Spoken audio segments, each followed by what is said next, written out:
हमने जो किया था वो हमें मिला है, बुरे का बुरा मिला और अच्छे का। कर्मों का फल तो भोगने भगवान को भी आना पड़ता है मेरी मां।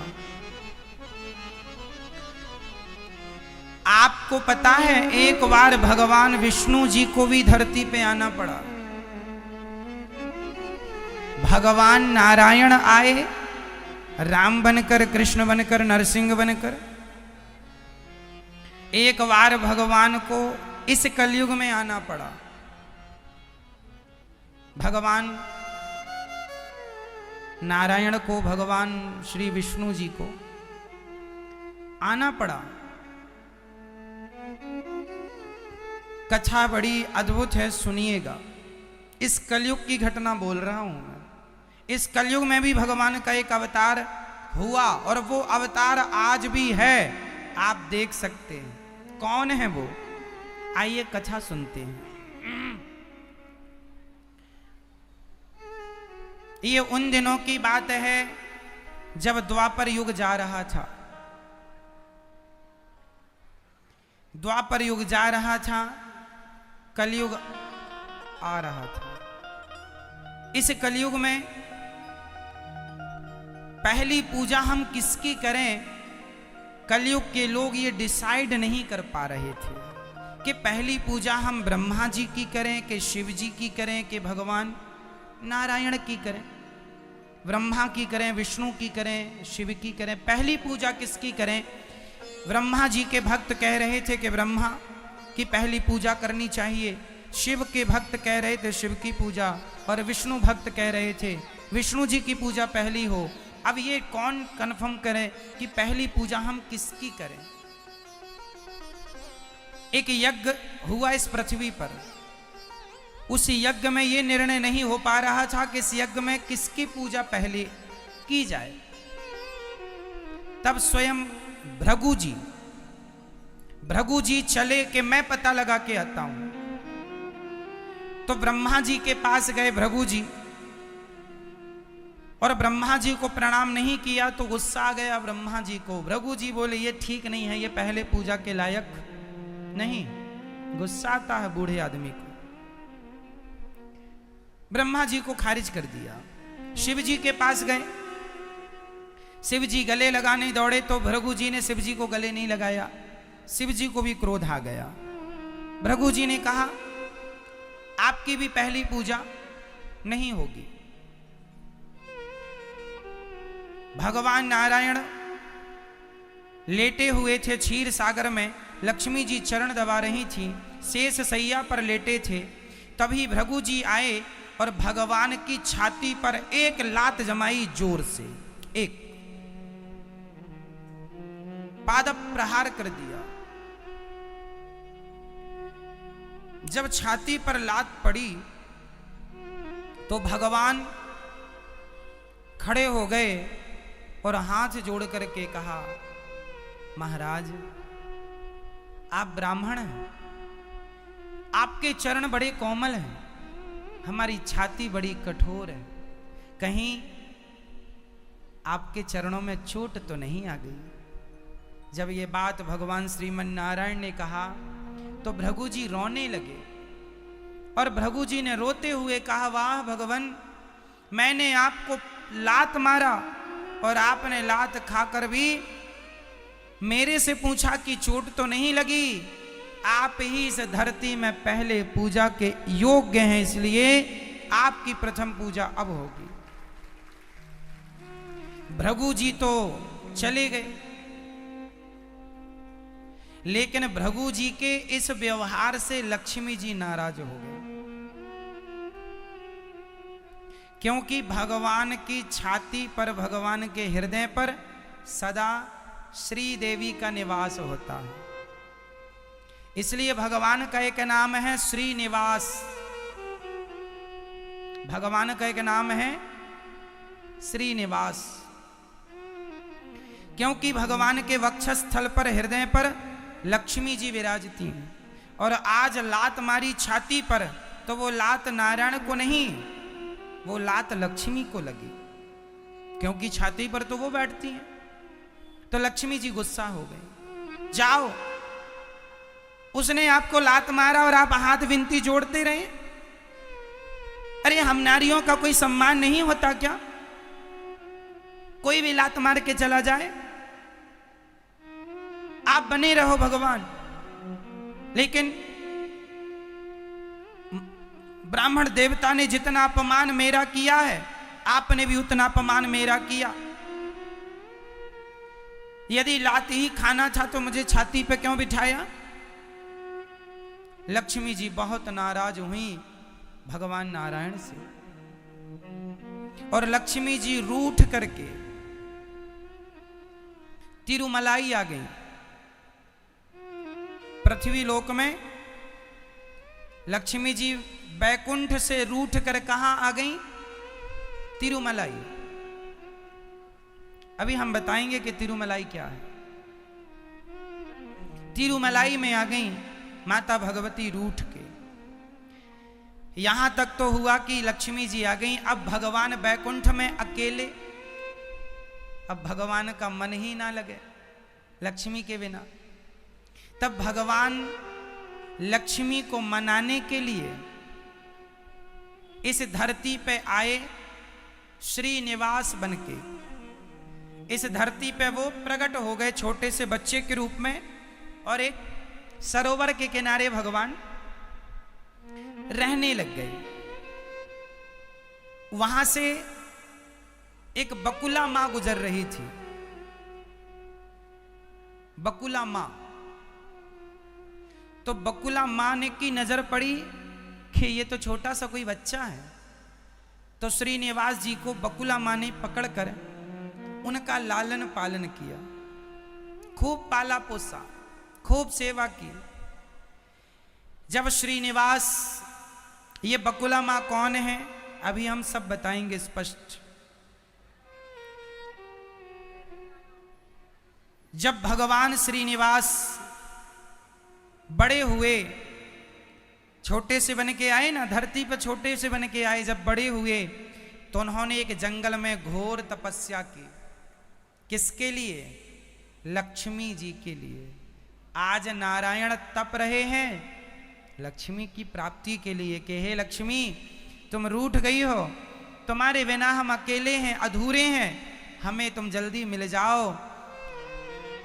जब भगवान के शरीर में दीमक लगने लग गई, तब ब्रह्मा और शिव लक्ष्मी जी के पास गए और बोले, मां आपकी याद में भगवान श्रीनिवास बन के आए हैं और वो घोर तपस्या कर रहे हैं, उन्हें दर्शन दो ना मां, उन्हें मिल जाओ ना, उन्हें माफ कर दो। पर मां लक्ष्मी को ना जाने क्या हुआ, ना मैं माफ नहीं करूंगी। माफ नहीं किया मां भगवती ने, और भगवान तपस्या करते रहे। तो लक्ष्मी जी ने कहा, आप दोनों गाय बन के जाओ और जहां वो तपस्या कर रहे हैं उनके मुंह में दूध की धारा बहा दिया करो, तो उन्हें खाने पीने को कुछ मिलेगा। तो ब्रह्मा और शिव गाय बन के, एक राजा थे, उस राजा के चरवाहा वहीं गाय ले जाता था। तो ब्रह्मा और शिव गाय बन के भगवान के ऊपर अभिषेक करते थे। दूध की धार गैया बहाती थी, क्योंकि वहां श्रीनिवास तपस्या कर रहे थे। और वो एक दीमक की तरह हो गए थे, मतलब ये नहीं लग रहा था कि यहाँ कोई इंसान है, दीमक। पर गाय अपना दूध छोड़ती थी। तो गौशाला में जब वो गाय जाएं तो उनके कोई दूध ना निकले, क्योंकि वो पूरा दूध तो श्रीनिवास जी को बहा के आए। तो चरवाहे को लगा कि ये दूध कहाँ जाता है। तो एक दिन जंगल में उसने गौर किया कि दूध कहाँ, तो उसने देख लिया कि ये दोनों गाय यहाँ पर अपना दूध बहाती हैं। तो उस चरवाहे ने उस जगह पर जहां पर वो दूध गिराती थी गाय, उस जगह पर कुल्हाड़ी मारी। तो भगवान श्रीनिवास के सिर पे कुल्हाड़ी लगी, और भगवान की जो लंबी लंबी जटाएं हो चुकी थी, उस कुल्हाड़ी से भगवान का कि वो सारी जटाएं कट गईं। जटाएं कुल्हाड़ी से कट गईं। जब जटाएं कटी तो भगवान की तपस्या भंग हो गई। भगवान ने वो चरवाहा दौड़ा दौड़ा राजा के पास गया, राजा को लेके आया, राजा चरणों में गिरे, महाराज अपराध हो गया, आप कौन है? भगवान ने कहा मैं श्रीनिवास हूं। अच्छा महाराज अपराध क्षमा करो, कृपा करो। भगवान दयालु, कोई बात नहीं, तुमने अपराध किया, कोई बात नहीं। छोटा मोटा दंड देके भगवान ने, वो अपनी मां के पास आ गए। भगवान ने ये कह दिया था कि राजन अब तुम मरने वाले हो, अगला जन्म तुम्हारा होगा तो तुम्हारी बेटी होगी पद्मावती, उस पद्मावती का विवाह तुम मुझसे करना। ये कह के भगवान उसे चले आए अपनी मां के पास। जो भगवान श्रीनिवास जी की मां, माता बकुला मां, ये बकुला मां बड़ा प्यार करती। कुछ दिन के बाद वो राजा मरा और राजा के यहाँ फिर बेटा जो हुआ, वो उस जन्म में वो राजा आया, उसका विवाह हुआ, उसकी एक बेटी हुई, नाम पड़ा पद्मावती। एक दिन पद्मावती जब बड़ी सुंदर हो गई, सयानी हो गई, बड़ी हो गई, विवाह के योग्य हो गई, तो एक दिन वो खड़ी थी और एक हाथी आ रहा था और वो हाथी सबको मारता रौंदता आ रहा था, पर पद्मावती खड़ी और वो हाथी पद्मावती की ओर आया और वो आके पद्मावती को पकड़ना चाहा। तब तक श्रीनिवास आ गए और श्रीनिवास ने हाथी को उठाकर जो पटका, और भगवान के रूप रंग को देखकर, क्योंकि श्रीनिवास उस समय मनुष्य के रूप में थे, तो पद्मावती ने जब श्रीनिवास जी को देखा तो वो उन पर मोहित हो गई। और जब मोहित हुई तो उसने रोका, क्योंकि उनके पिता ने बता दिया था कि तुम्हारा विवाह भगवान विष्णु से होने वाला है, क्योंकि वो श्रीनिवास तो साक्षात विष्णु हैं। अच्छा, इसने कभी देखा नहीं था पद्मावती जी ने कि वो कैसे हैं, पर इस आदमी पर उनका मन लट्टू हो गया और अंदर अंदर ये कहने लगी कि ये तो बहुत सुंदर है और ये तो मेरे मन को लुभा रहा है। तब श्रीनिवास ने भी पद्मावती को देखा और पद्मावती ने भी देखा, और देखकर दोनों अपने अपने रास्ते आए। श्रीनिवास उदास बैठ गए तो माँ बकुला माँ ने कहा, बेटा आज उदास क्यों हो? माँ तुम्हारे लिए बहू देखी है, पर वो एक राजा की बेटी है, हम तो ठहरे जंगल के, क्योंकि उस समय भगवान जंगल में कुटिया में रहते थे। तो बकुला माँ ने कहा मैं अभी राजा से बात करती हूँ। ये जो बकुला माँ है ये द्वापर की यशोदा मैया है।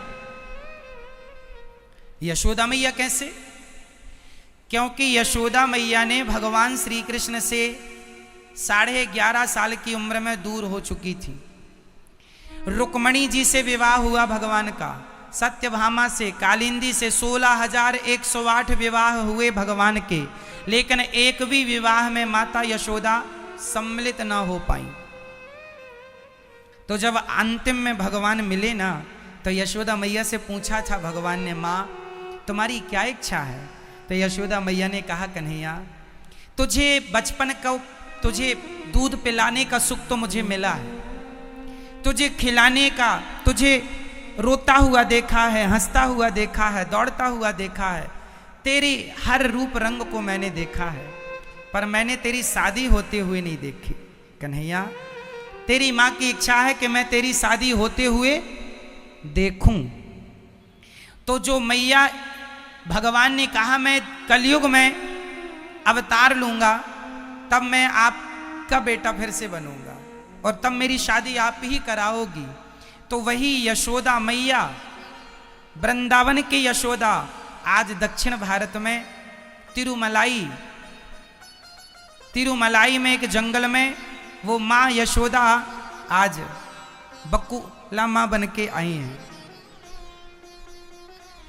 तो ये जो माँ है, ये माँ गई यशोदा मैया, जो भगवान श्री निवास की माँ है, ये राजा से बोली कि आपकी बेटी जो है पद्मावती, वो मेरे बेटे को पसंद आई है।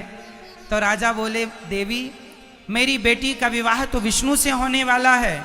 तो माँ ने कहा, मेरा बेटा विष्णु ही है। अब राजा तैयारी, ठीक है तैयारी करो।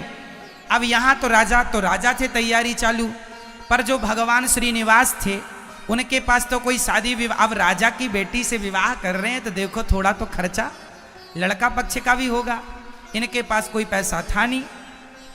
तब भगवान श्रीनिवास जी ने कुबेर को बुलाया और कुबेर से कहा कि तुम हमें कुछ पैसा उधार दो। कुबेर ने कहा प्रभु हम दे तो दें, लेकिन आप चुकाओगे कैसे, क्योंकि आपकी रिटर्न फाइल तो इस समय कमजोर चल रही है, लक्ष्मी जी आपसे नाराज चल रही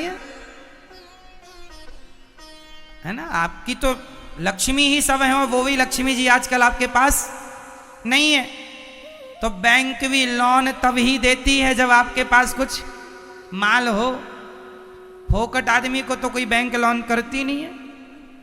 तो कुबेर जी बोले हम कैसे लोन सैंक्शन कर दें। भगवान बोले नहीं नहीं, हम आपका पैसा चुकाएंगे। तो कुबेर से भगवान ने पैसा लिया उधार, किसके लिए लिया, शादी के लिए। अच्छा अब सुनते चलना, ये कथा आखिरी में जाके मैं बोलूंगा कि वो कौन है, समझते चलिएगा। जो श्रीनिवास, अब कुबेर ने धन दिया तो इन्होंने खूब धन से खूब शादी विवाह की तैयारी की और इनका विवाह हो गया पद्मावती से। अब श्रीनिवास और पद्मावती दोनों एक साथ रहने लगे महलों में। भगवान ने भी कुबेर से पैसे लिए, महल वहल बनवाए और खूब आनंद से रहने लगे अपनी गृहस्थी में। कुछ दिनों के बाद जब इनकी गृहस्थी को काफी साल हो गए, भगवान श्रीनिवास पद्मावती के संग खुशी से हैं, तभी भगवान के कानों में दरवाजे की खटखटाहट आई। कोई दरवाजे पर खड़ा है। भगवान गए और भगवान ने जब देखा तो वो माता लक्ष्मी थी। माता लक्ष्मी रो रही थी। भगवान श्रीनिवास से कह रही थी ये क्या, आप तो मुझे मनाने आए थे, मेरे लिए श्रीनिवास का अवतार लिया था, मेरे लिए तपस्या की, और आपने तो दूसरा ही विवाह रचा लिया। मैं आपकी पत्नी हूं, मैं आपकी अर्धांगिनी हूं, आपने मेरे लिए तपस्या की थी और आपने तो यहां दूसरा ही विवाह कर लिया। लक्ष्मी जी नाराज हो रही थी। जल्दी से मेरे संग अब बैकुंठ चलिए, मैं आपको लेने आई हूं। लक्ष्मी जी बैकुंठ ले जाने के लिए कह रही थी कि पद्मावती आ गई, और पद्मावती बोली नहीं देवी, ये मेरे स्वामी हैं, मेरे पति हैं, इन्हें आप लेकर नहीं जा सकती। लक्ष्मी जी ने श्रीनिवास से कहा कहो श्रीनिवास, ये कौन है पद्मावती। तब भगवान श्री विष्णु जी ने कहा देवी, ये त्रेता युग की मेरी पत्नी है। त्रेता युग की? त्रेता युग में तो मैं आपके साथ थी सीता बन के। हां देवी, तुम मेरे साथ थी, लेकिन कुछ दिनों के लिए इसने मेरी पत्नी की भूमिका निभाई है। बताइए, त्रेता युग में सीता की जगह किसने और कब भूमिका निभाई, कौन बताएगा?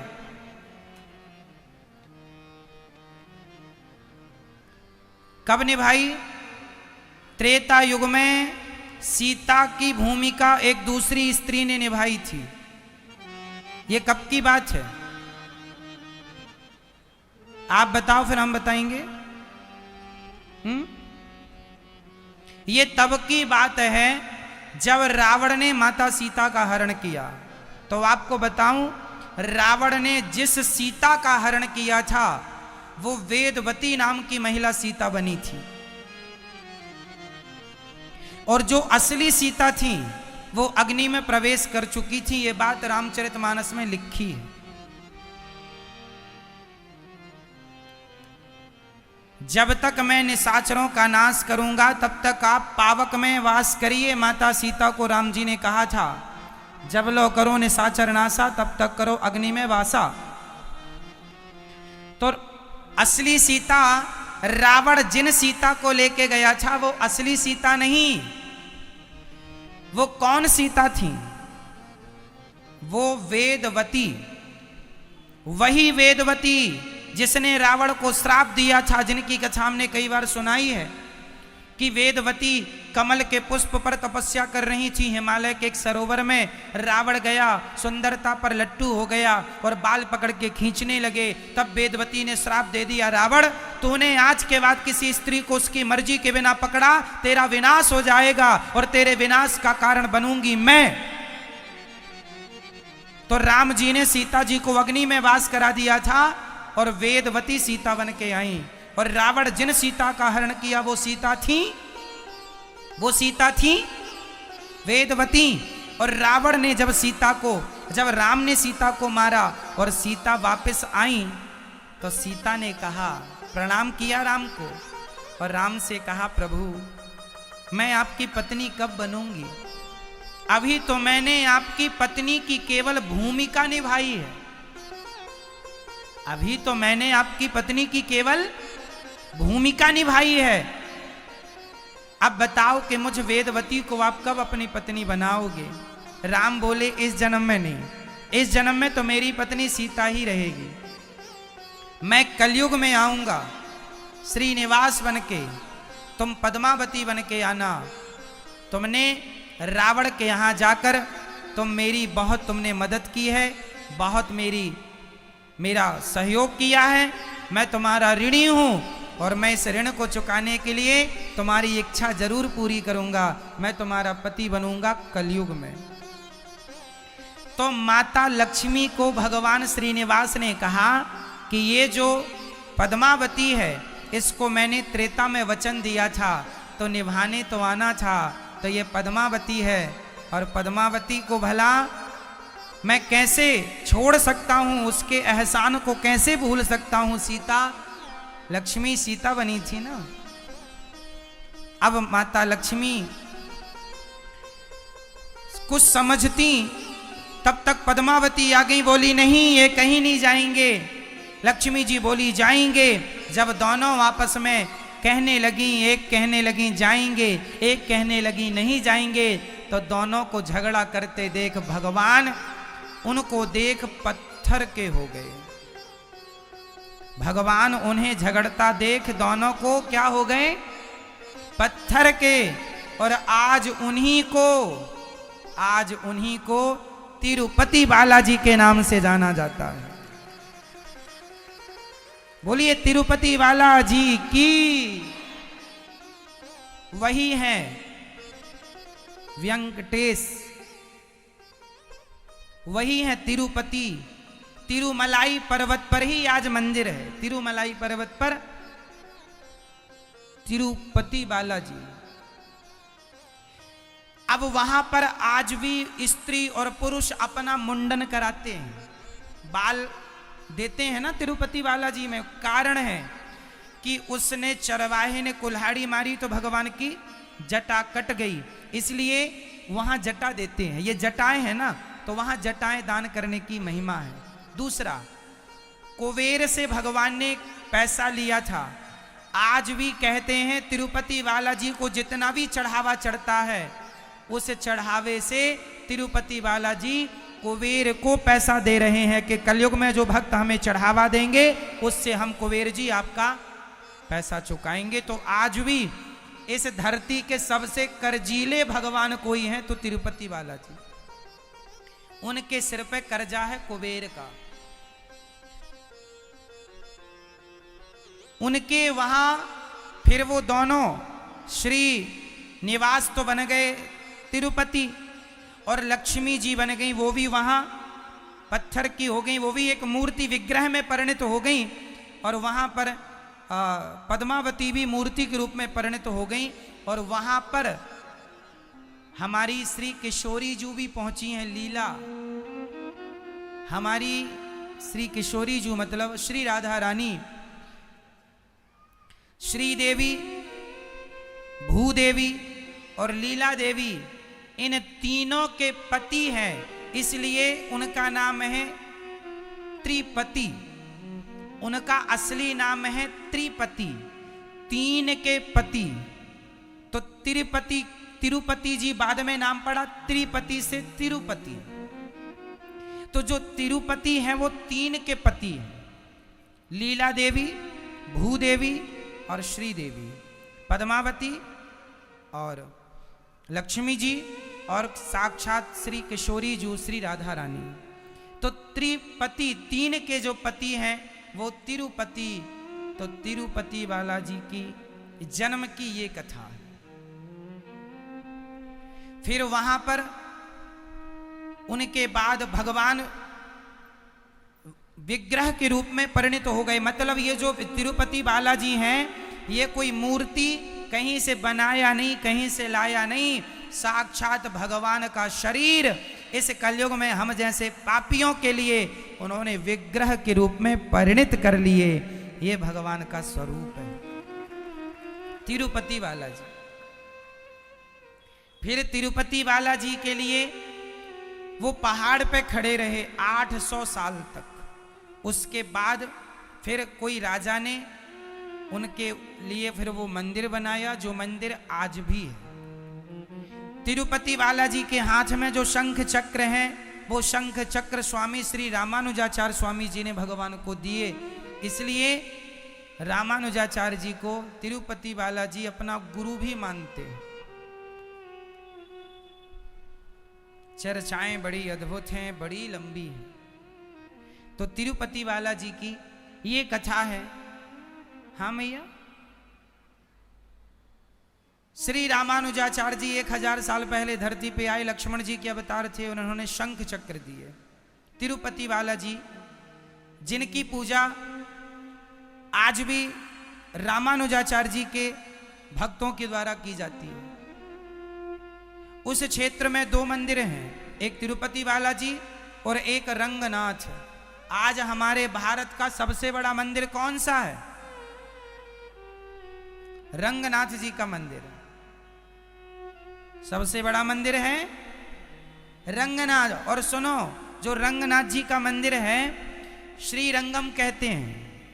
आज वर्तमान में क्या नाम है वहां? क्या नाम है? श्री रंगम। तिरुपति बालाजी से लगभग 300 किलोमीटर दूर है ये। जो श्री रंगम, श्री रंगनाथ जी हैं, भगवान रंगनाथ जी की जो मूर्ति है, मूर्ति और मंदिर एक ही है। मतलब मूर्ति और मंदिर एक ही हैं, अलग अलग नहीं है। आपको यदि मूर्ति कहीं ले जानी है तो मंदिर भी ले जाना पड़ेगा, मतलब दोनों एक।